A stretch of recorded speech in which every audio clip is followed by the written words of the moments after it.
apparently somebody's been impersonating me. So if you see somebody with my name or similar to, but you know what's funny? People who try to impersonate you, they often don't have an eye for detail, meaning that they misspell your name.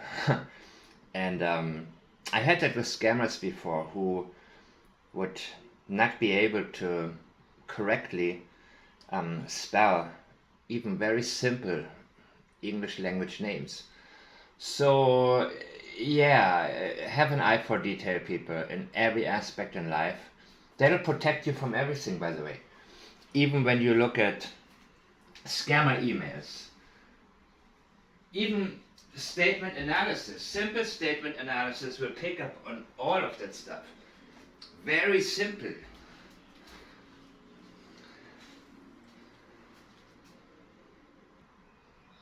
In every aspect of life, statement analysis is an excellent filter because in life we are bombarded with nonsense, with lies, with white lies, with gray area, with you name it. And of course, the best thing is always to click on the profile, and if it doesn't lead to mine, this is my profile.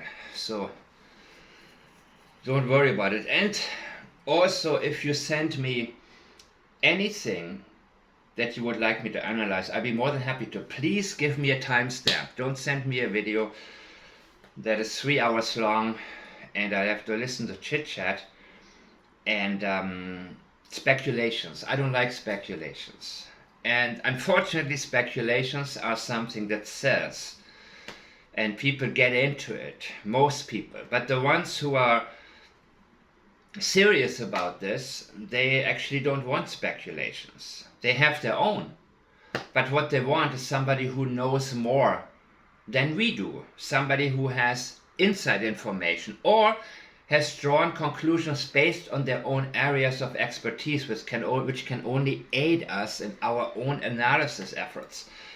And so I don't need to hear about people who have a panel of others who just throw out guesses. I cannot even listen to that, as I have abandoned my plans to do more reaction videos on anything that Chris Proudfoot or Terry Lynn have been doing. These people are boring. If you happen to get some real important statements indicating what they have done with Sebastian's body, anything about the involvement potentially of the Bauer success, anything that is significant, to the point, that's what I would love to see. And that's also what I want to share, because I think that even though law enforcement has no desire to solve the case from what I have seen, in my opinion, it's very important that the people who are out there and interested in knowing what happened, regardless, you see, there is such a thing as, guilt in court and real guilt, real innocence. Innocence in terms of I didn't do it. Not innocence or not guilty, not guilty, according to the court. Well, he had a sugar high, or he didn't mean to, or he has mental issues, and so he's not guilty based on insanity or something like that. We don't go by that. What we are talking about is the right and the wrong. Doing somebody right and doing somebody wrong. We don't need to hide behind legalities here. What we have to do is deal with absolutes. Absolutes. What was going through your mind at that point? Like, what were the feelings that you were feeling? To censor myself. Holy freaking crap, this can't be happening. Where is my kid? Choice words were used. Like, sure. Where the F is he? Where the F is he, not where the F are you. I looked through the house for him, because it was typical for him to get up and come and rummage for snacks and things like that. So why are you panicked if it's typical for him? And watch, and then he comes out after I come back, and he likes to scare me. But after I looked, and I mean, mind you, all of this took place in like 1 minute flat, but I didn't see him in his room. I looked all over. I ran through the whole house. I looked out all the doors and windows, and I was like hollering his name. And I picked the phone and I called my husband, and I said, I can't find him. And he said, what do you mean? And I said, he's not in the second house. I can't find our son.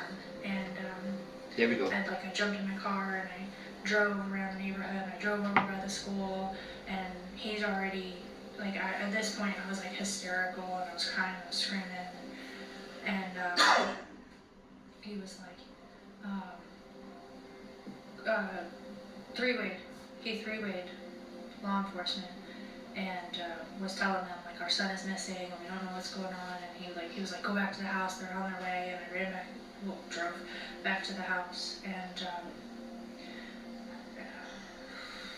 20 days later, we haven't found him.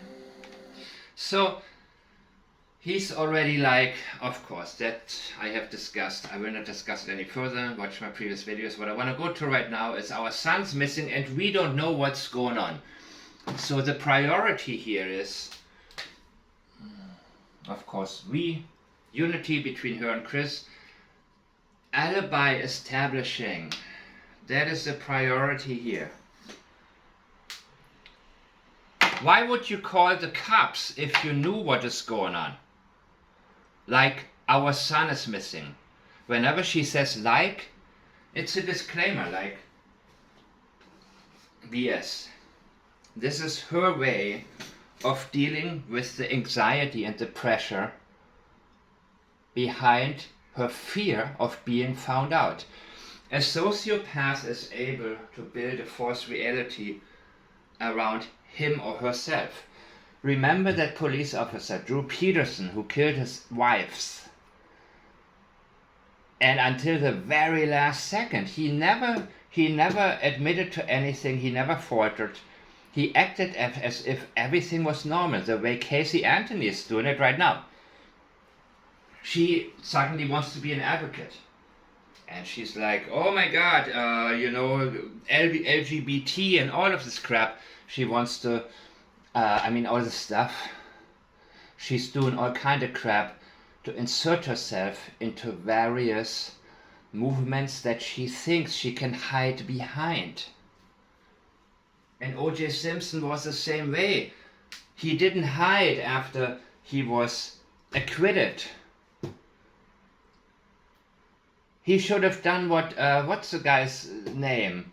Von Bülow or somebody like that. Calvin. I forget, it was in Florida, some famous case, and the guy was acquitted and he disappeared. He went into hiding. He knew. He was not a sociopath. He knew what you have to do when you are lucky enough to get away with something and simply disappear. But the problem is that the false reality that sociopath Casey Anthony has created around her own life, and all of the others as well, is that they need to maintain their false reality. And the more time goes by and the more they realize that everywhere they go, they are being confronted with the falsehood of their own reality. People come at them and say, you killed your wife, OJ. We know you did it, OJ. People would do that when they're in bigger groups. People don't do that in person by themselves, but when they are a part of a bigger group, they go for it. And this is something that a sociopath has a very hard time handling. The whole house of cards crumbling, that is the number one fear, because since childhood, most of them have already created a false reality around themselves to sort of not portray the reality that they have to deal with at home, in their lives. And that's what I'm thinking is the case with Katie Proudfoot. She had a horrible childhood in a horrible family, from what I have seen. And I'm seeing it more and more. More and more information has come my way. And I think that she was a highly sensitive child, as they would call it, very intuitive, empathetic, and she felt the abuse, whatever she allegedly endured, a lot stronger than most would have, which is common among sociopaths. They have been deeply hurt, but they are very intuitive, usually intelligent, highly intelligent many times, and able to sort of manipulate their way out of the situations that they have to deal with on an everyday basis, at least in the eyes of others. And they're very good at convincing people. But what it is, what their language reveals, is an absolute insane fear of being found out in even one single lie, because the whole pattern they have developed is based on lying, portraying a false reality. So when you confront them with just one single lie that they have told, they know this is the entry point in deciphering every single statement of theirs. So yes, Jill, you're right, 100% what you said is gold, because if Katie Proudfoot was to sit alone with an interrogator or two interrogators, a male and a female, maybe how they like to do it when they really go for it. I have seen a couple of interrogation videos where the suspect, she killed her husband, and they had normally a female that she felt comfortable with, and then they had a dude in the back who would just good cop, bad cop, that kind of scenario. She would crumble. Remember when she said, I just.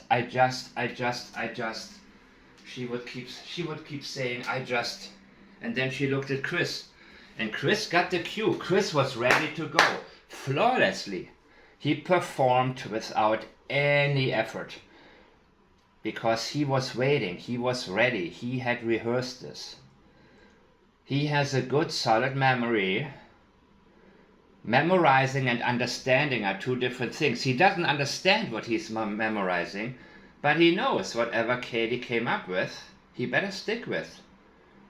And he did. And she can't stick with her own script because of that fear and anxiety. And yes, some of you have asked, does she drink a lot? Does she pop pills? I don't know. I saw the changes in her face, and there, I have my own suspicions there, but then none of that is, that's significant to me. People do what they do to cope with what they're dealing with. And I think that the most important thing is to see her for who she is. Because that's exactly what she doesn't want. She doesn't want to be seen for who she is. And she has not been willing to be seen for who she was, even in childhood. Sociopaths develop their patterns very early on. And looking at the history of her family,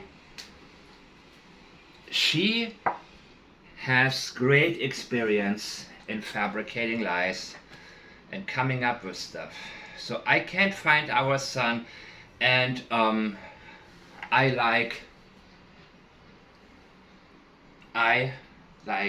jumped in my car and I drove around the neighborhood. And I drove over by the school. She didn't look around at all on the way to school or at the school. She drove over by the school. Not I drove to the school or I looked around at the school. And here again, her disclaimer. He's already just like I said in my previous video, I had already called. She is telling us, she is slipping in what actually took place before, but what took place at night, when he was already dead. At the point I was hysterical, and I was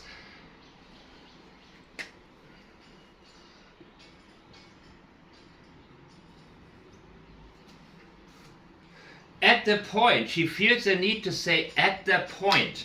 She didn't say I was hysterical and crying and screaming, which by the way, you wouldn't need to say, and mothers of a missing child tend to not say that. You can see it in them. But it's never about them. And they understand it's not about them. And even though other people may be concerned about them and their well-being, they themselves tend to be not at all. There is no I. My child, Sebastian, where are you? I was looking for Sebastian. I was looking for Sebastian on the way to the school and at the school. No, I drove around.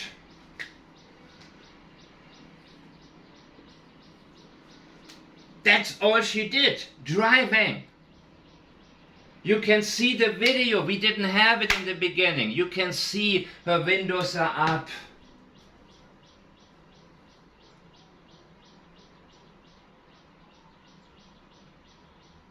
She was driving, people. She jumped. She wanted to get it over with quickly. Oh God, I have to do this, right? Yeah, baby, you gotta do it. Because people have cameras and you cannot just say I went there and they see you didn't go there. She jumped. She hurried. It was about jumping into the car for her. The act of having to enter the car is not significant. You would say, I looked for him at the school. That's it. That would be the action that we want her to remember. I looked for him at the school, on the way to the school, in the neighborhood, not drove around the neighborhood. The act of driving around. I drive around. I'm killing time. I have nothing to do. So I'm going to drive around the beach and see if anybody I know is surfing right now. I'm just, just relaxing, just looking, just driving around. In my car. You see, she's identifying my car. She's telling us, just look for the footage. I will be on ring. I will be on camera. My car will be on camera. Don't worry about it. I really did this. She is establishing that she did something that would, in her mind, indicate searching for her child. But she doesn't tell us that she actually looked for him, because she didn't. I can't find our son, and I jumped in my car and I drove around the neighborhood.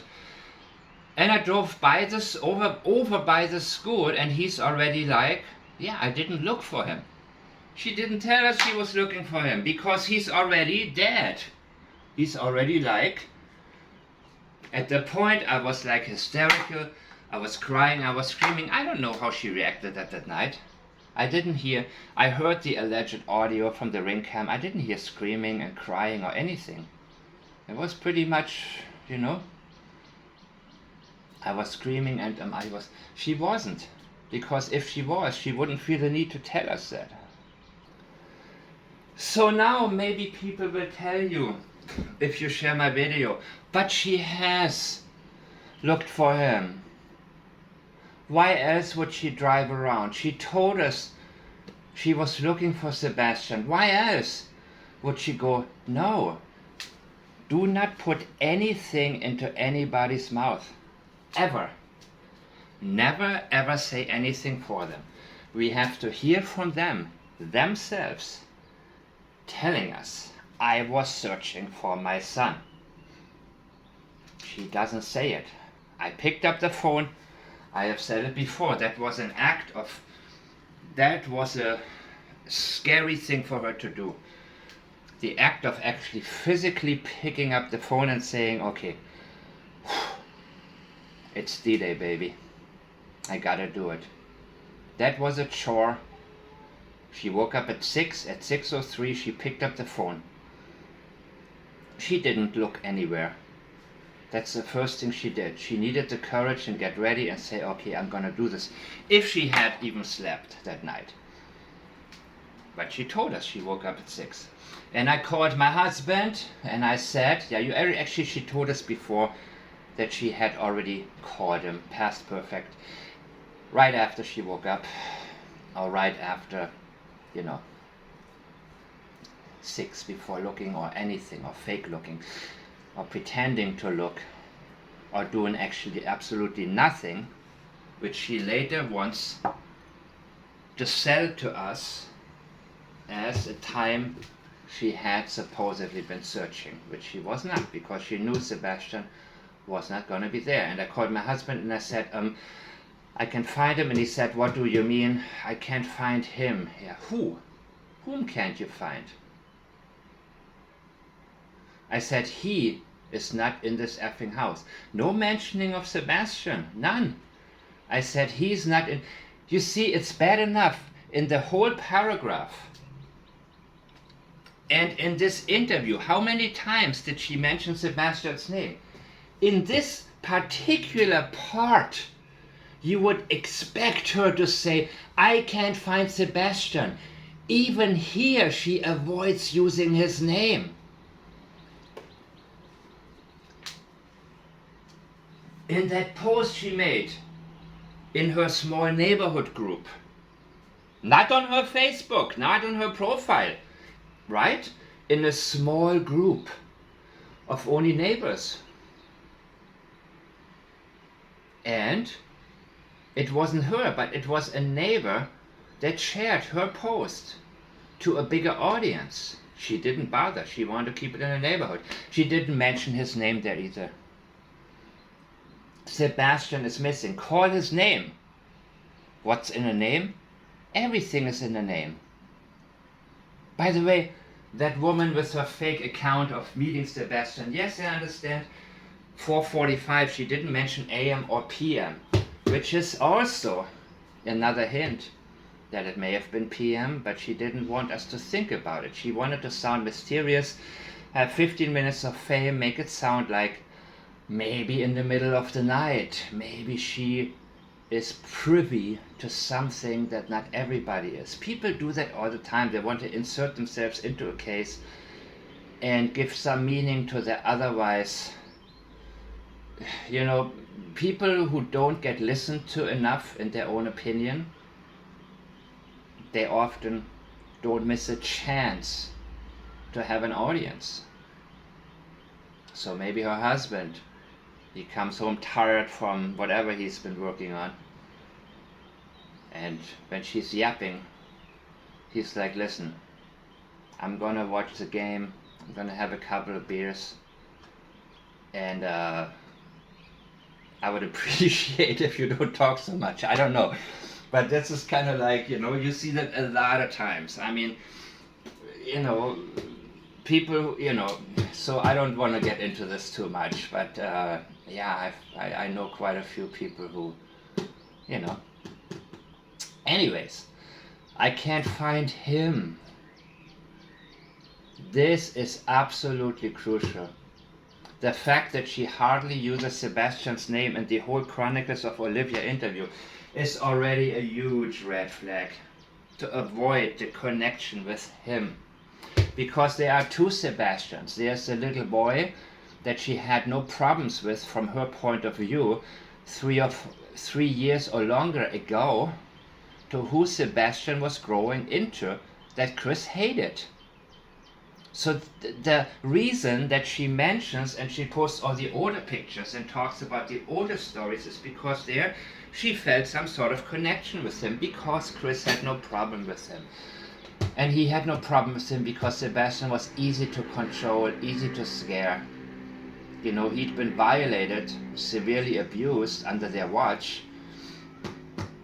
And so he was about to get therapy now, or was starting to get therapy a year ago. Actually 2 years ago, a year before his disappearance.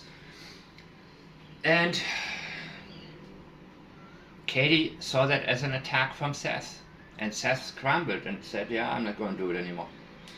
Seth, you should be doing it. You should just not do it in a way that you're yelling and screaming at Trevor or whoever else and blindly trust every single person. You need to be a little smarter than that. But now you let Tony completely control every single move of yours. And you actually believe once again, law enforcement is doing their best. They know who did it. I'm sure they do. What are they doing about it? That's the whole question. And believe me, I analyzed what Tony Mattis said to Seth when he needed Seth to agree. At Seth, there is a person, they're looking at a person, right? They're only looking at the person. They're not getting anywhere close. You see, deception is everywhere. And you don't want to blindly take any sides. You want to determine Seth is 100% not involved, has no idea where his son is, what happened to him, truly wants him found, misses him. But the moment that you introduce a team, you cannot ignore anything in statement analysis. If you see anybody showing any sign of deception, you cannot ignore it. You don't have that privilege anymore. It's of course a big privilege to be able to see through everybody and everything. But as a statement analyst, you will not be able to anymore have the ability to close your eyes and say, no, he's a good guy. And yeah, I'm not saying anything about good or bad. I'm saying you are deceptive here. That's why I'm avoiding politics, by the way. Because deception is in every part of every language in politics. Because I will lose I will lose all of my followers. Because I'm going to go for every single side. I'm going to look for deception actively in everybody. So this is the truth, and it cannot be crumbled. It's not a matter of opinion. It's not a matter of whom you like or whose side are you on. And I'm 100% about what I'm doing. 100%. And the reason I'm able to do this is because I don't allow myself to like or dislike anybody. Even Katie. And Chris, I had to stop listening to his lives because I cannot allow myself to feel either any way towards him when I analyze his statements, because I need to believe him until he talks me out of something. And does he ever? At the point, no.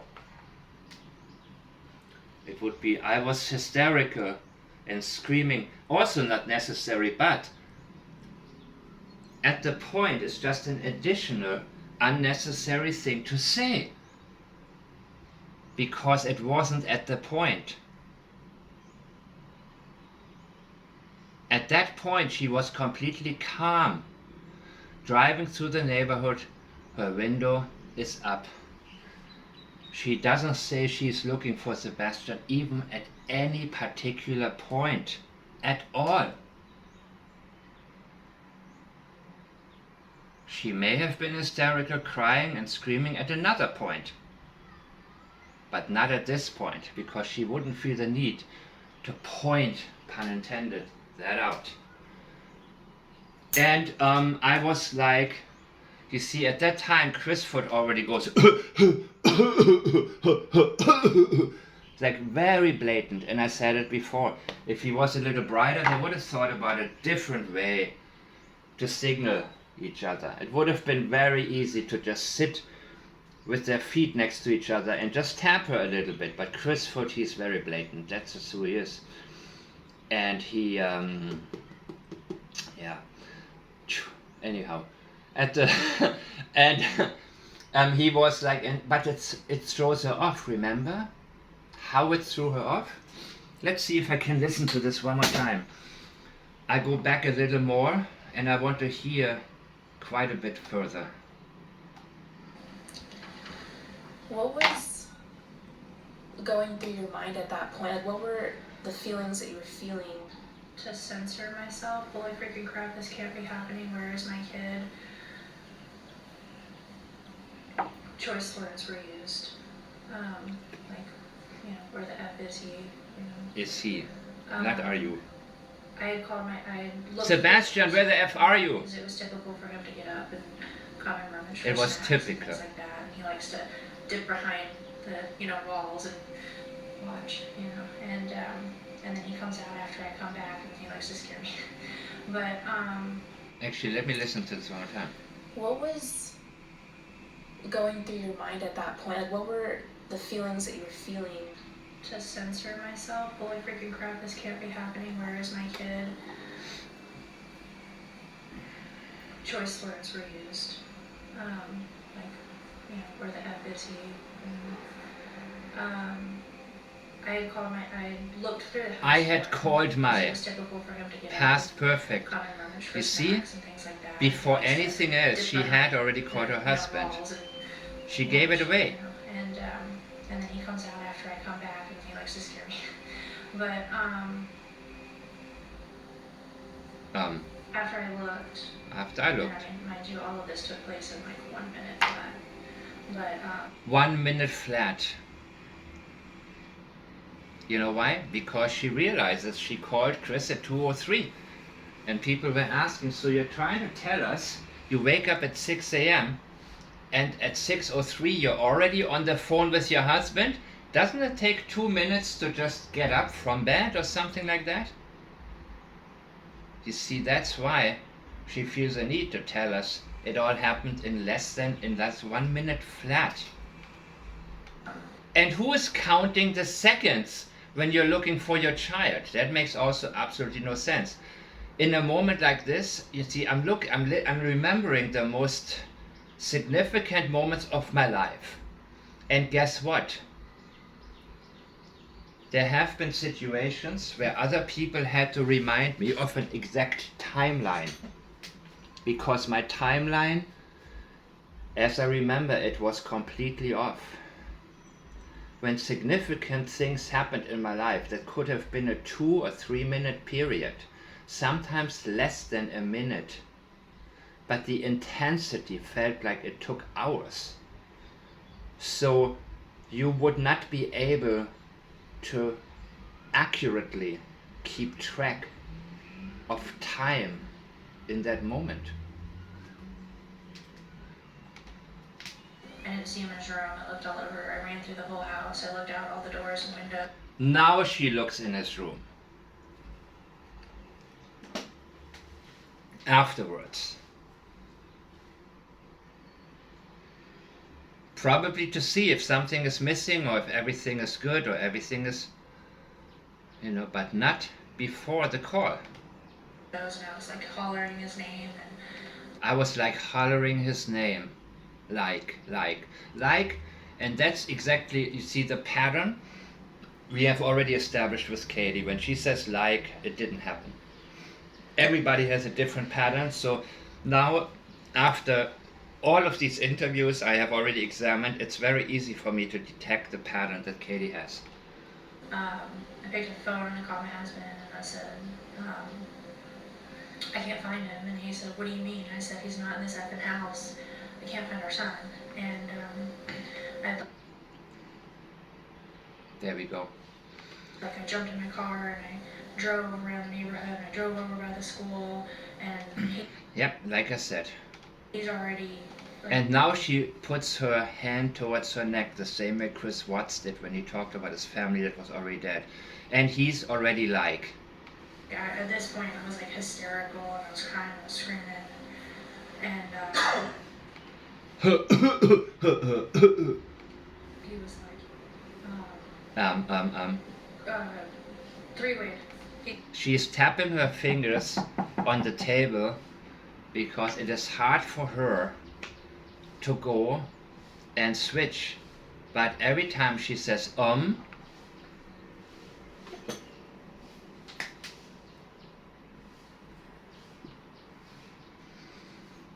she is trying to get back into her script, and that is not easy at this point. He was three-way. He three-way. You see, remember when I talked about she doubles down on words? She does it when the crescendo is coming, something significant, when it's like a hooray, I got it. He was like three-way. He three-way. Eureka, I got it, sorry, I got it, ooh. You know, this is like a aha moment, like a test, like oh, sorry, I got it, please. Let me run now, is it? Now she says, he three-way law enforcement, and okay, now she needs a little adjustment to get back to the script, was telling them like, our son is missing.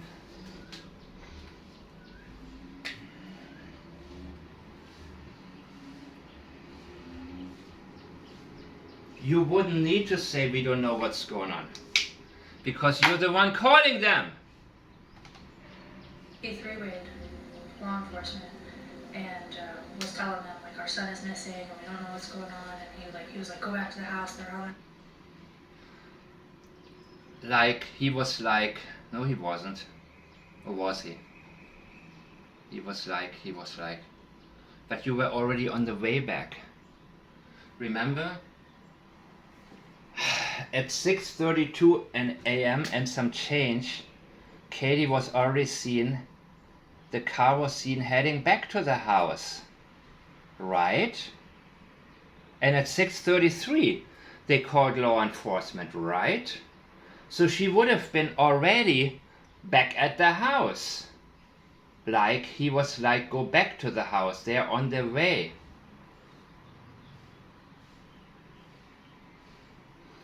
And that's why the like is very important. The pattern has to be noticed.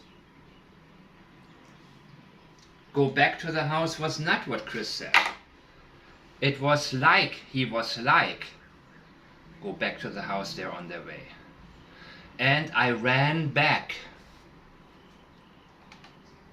on our way, and I ran back, drove back to the house, and I ran back, and we saw her, allegedly, in the lights video, running back to the house.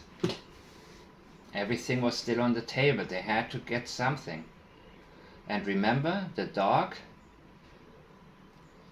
according to neighbor Bobby, the search dog did not follow a trail. He didn't follow a scent from the porch to the retention pond. According to her, if I understood it correctly. I will make a reaction video to this, by the way. I have made a short video which I may post pretty soon, but you see, the dog was taken there. From what I hear, from what I understand, neighbor Bobby saying on JLR Investigates. And guess what? When he was taken there, he immediately jumped into the pond.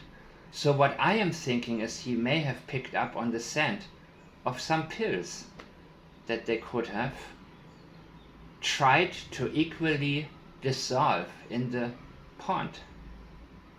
He jumped right in there.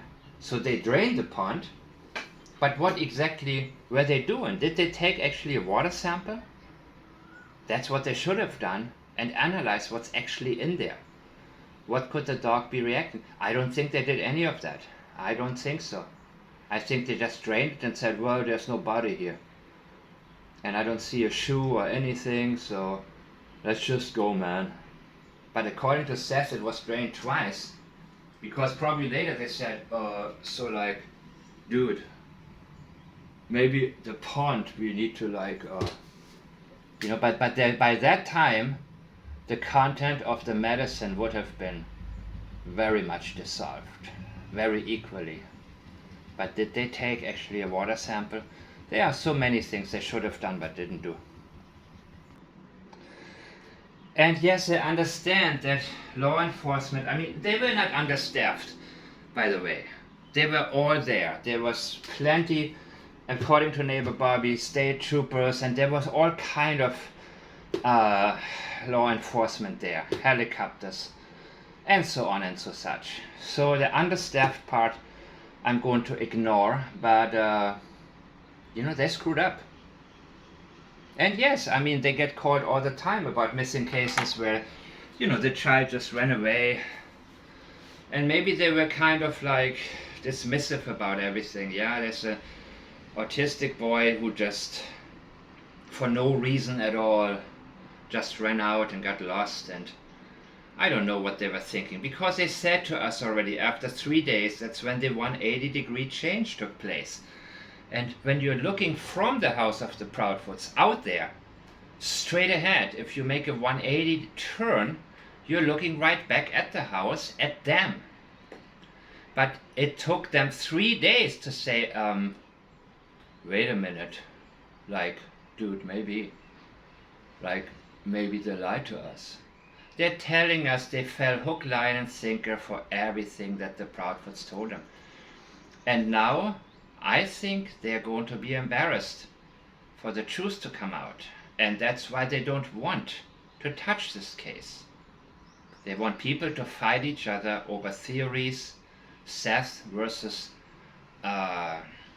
defeat, and we don't know what's going on.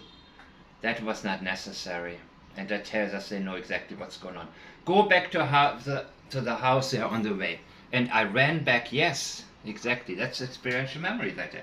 Well, drove back to the house, and 20 days later, you see how much time she's skipping? Because nothing took place. From that moment on, they were done. They have been in their house. She drove back to the house. And 20 days later, they have been in their house. They haven't attended any vigil. They haven't been searching for him. They have been hiding in their house. We haven't found him. Again, she's including herself in the mass amount of volunteer searchers. Let's see what's coming up next week. I mean, tomorrow. 20 days later, we haven't found him. Yeah, I can't even imagine how stressful that is. And also, when we were driving up here, this neighborhood is so pretty nice. And do you think, has he ever walked away before? Or has that ever happened? It's just no. First, he's not a child that wanders. He's not one that is He doesn't have a history of being an eloper, which is common, and I have friends with children on the spectrum who do struggle with elopement with their children, but no, Sebastian, that's one thing, it's always been a blessing. He's not been an eloper or a runner. One thing. His primary areas are social and emotional dysregulation issues and things like that. But he's very smart, he's functional. He is, but that's not the impression we had gotten in the beginning, and not likely what Chris told them on the phone when Katie was muted. So again, Chris could have told them anything, and most likely some of the falsehoods that were stated by law enforcement in the beginning came from that, because Chris could always say, my wife was hysterical and screaming and crying. I couldn't understand her, so I'm sorry, I made a mistake. I thought somebody had seen Sebastian that morning. So, thank you guys for watching. Feel free to alert me. IamFiretown@gmail.com. Let me know if please don't send me long videos and say something. Send me an exact timestamp where something is said, and I prefer Katie's statements, but Chris, when there's something significant he's saying. And I'm looking forward to that.